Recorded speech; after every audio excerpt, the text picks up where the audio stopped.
Let's return to our top story, the United Nations Security Council authorizing the deployment of a multinational security force to Haiti.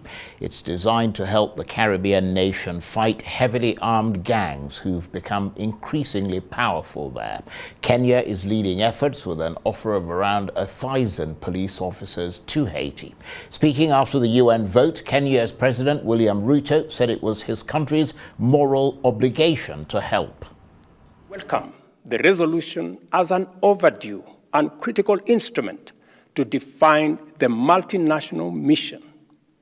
This mission is a fundamental intervention to provide the necessary conditions for Haiti to consolidate its development and governance. The situation in Haiti demands, as a matter of humanitarian consideration, moral responsibility, and fundamental justice, that actions be scaled up significantly to meet the demands of emergency relief, humanitarian aid, support for livelihoods, and major interventions in public health and environmental protection.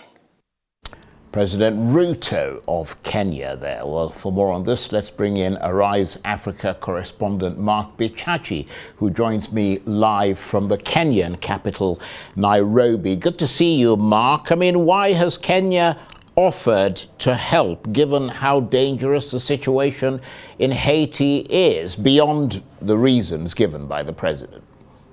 Well, it's actually an ongoing debate in the political sphere in this country. Many are theorizing that the reason why the president has agreed to this is simply because that there is $100 million on the table for the Kenyan force to be able to go to Haiti. That is what many Kenyan pundits are speculating, that this is about the money. It's not about Africanism. It's not about helping the people of Haiti. Now, of course, to put that into context, the Kenyan policeman is woefully underpaid, and therefore there is an expectation that many of them will jump literally for the opportunity to go on a higher rate. But also, Charles, it must be remembered that the Kenyan police force does not have a stellar record in terms of being accused of extrajudicial killings, of going against the constitution in the past. So it is quite difficult to see the reasonings why this is being done, especially given that the Kenyan police force as well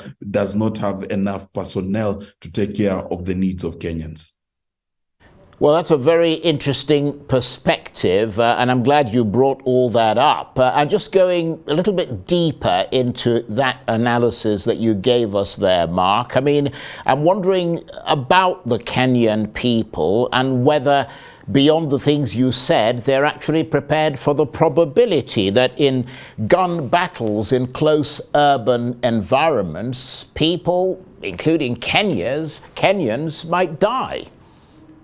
Well, this has been on the lips of many a Kenyan for the last few weeks since this became semi-official and now has been made official by the UN. A lot of Kenyans are claiming that our police officers are simply going to die. We are losing our sons and daughters. And if you take a sample of many of the Kenyans, whether they're in politics or just a citizen on the ground, they will tell you that they feel that the Kenyan police force is not ready for such kind of battles. Let's remember what Kenya is. Kenya is not a country that is used to violence. Our gang violence is small. We do not deal with a population that has a lot of arms on them. We are generally a peaceful people. And Kenyan police have been known to be routed by a bunch of youth with stones. Therefore, there is very little expectation from the Kenyan people, I can tell you, that they will be able to deal with the kind of violence and especially with the kind of urban combat atmosphere that they'll face in Haiti. So many Kenyans are really questioning this decision and feeling sorry for the police force that will be deployed there. Well, I mean, perhaps you could tell us a bit more about the different types of police that you've got there, because bearing in mind that the remit of this mission hasn't been totally finalized yet, what are you hearing about what sort of police officers would go there to Haiti and what they will be doing? I mean, will they be essentially enforcing law and order, disarming the gangs, etc.?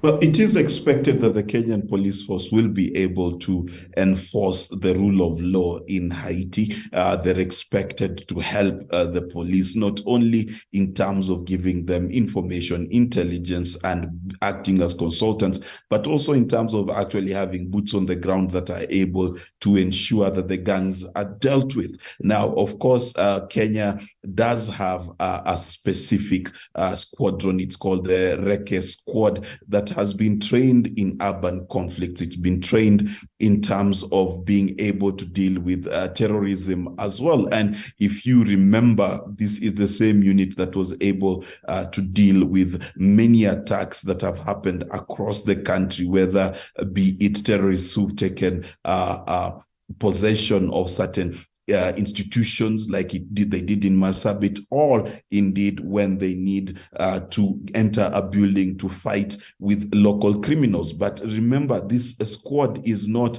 1,000 people strong. So the estimation is that, yes, indeed, some of the specialized units will be sent there, but the bulk of it will remain to be general police officers who have not been trained for this kind of situation, Charles. And you mentioned the number 1,000 mark. We understand there'll be about 1,000 Kenyan officers. Do you think that'll be enough? Because in previous missions to Haiti, the US in 1999, Brazil, I believe, in the early 2000s. I mean, the numbers were much larger, with 20,000 in the first case and nearly 15,000 in the second instance. Well, Charles, to put it in perspective, the Haitian police has a population of about 10,000 people against 11 million Haitians. So already the situation is not tenable. The number of police officers in Haiti are not enough. And yes, indeed, the Kenyan government has committed 1,000, but it is in the hope that many other countries will join, simply because the UN resolution says that Kenya will take the lead. The United States will offer the financial support. So the hope is that other countries will give their personnel to bolster the ranks of the Kenyan police officers, because I can assure you 1,000 police officers are but a drop in a very big ocean of gang violence in Haiti, given the kind of history and reality they're facing now. So it is the hope that there will be 1,000 people, but it is not expected that they will make such a big difference. Mark, thanks very much indeed.